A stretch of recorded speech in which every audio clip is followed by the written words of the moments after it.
High বন্ধুরা, আমরা আজকে চলে গেছি বাগবাজার। তো স্টেশনে চলেই এসেছি। আর আমাদের এত গরম লাগছে, এত গরম পড়েছে কি আর বলবো। আর এখানে তো ট্রেন আসতে এত লেট করছে, দাঁড়িয়ে দাঁড়িয়ে আমার দুটো পা একদমই ব্যথা হয়ে যাচ্ছে। তো বলছি একটু চলো বসি, তার মধ্যে ট্রেনও চলে এসছে, আমরা ট্রেনে উঠে গেছি। এবার ট্রেনের এইদিকে বসার সিট পেয়ে গেছি, এবার আমরা বসে পড়েছি। তারপরে আমরা নেবেই দেখি এখানে একটা অনুষ্ঠান হচ্ছে। তো আমরা ঢুকে দেখি এখানে অনেক রকমের জিনিস বসেছে, এমনকি এখানে মানে পুতুল খেলাও হচ্ছিল। খুব ভালো লাগছিলো, দাঁড়িয়ে একটু দেখলাম, দেখে থেকে একটু বেরিয়ে আসলাম।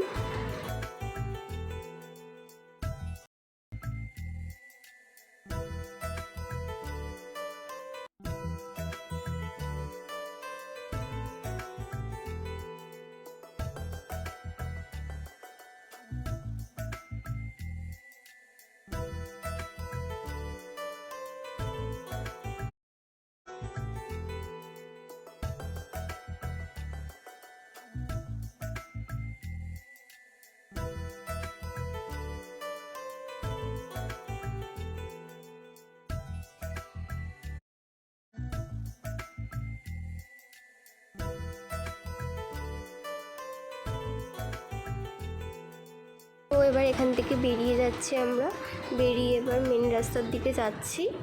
তো দেখছি মেন রাস্তার দিকে গেলে তো হবে না, এখন ট্রেনও রয়েছে। তো আমি বললাম চলো ট্রেনেই যাই। তো ট্রেনের টাইমও হয়ে গেছে, এখান থেকে অনেকটাই হেঁটে হেঁটে যেতে হবে। তো যাচ্ছিলাম, যেতে যেতে ভাবছি যে না বাসেই আবার যাওয়া যাক, আবার উল্টো আবার এলাম।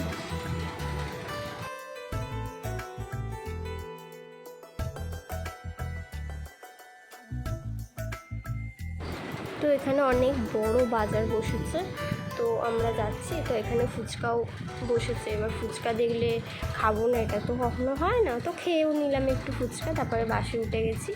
বাসে উঠে এবার বাড়ির দিকে রওনা দিচ্ছি। তো বাসটা পুরো ফাঁকা, শুধু আমরা পেছনের দিকে বসে আর কয়েকজন সামনের দিকে বসে আছে। আমাদের সামনের সিট পুরোই ফাঁকা। তারপরে চলে এলাম একটু কিছু খেতে। তো কী খাওয়া যায় সেটাই দেখছিলাম। আবার ভাবলাম একটু কী খাই। এবার আমরা ডিসাইড করে ফেলেছি কী খাবো। তারপরে আমাদের খাবারও এবারে চলে এসছে।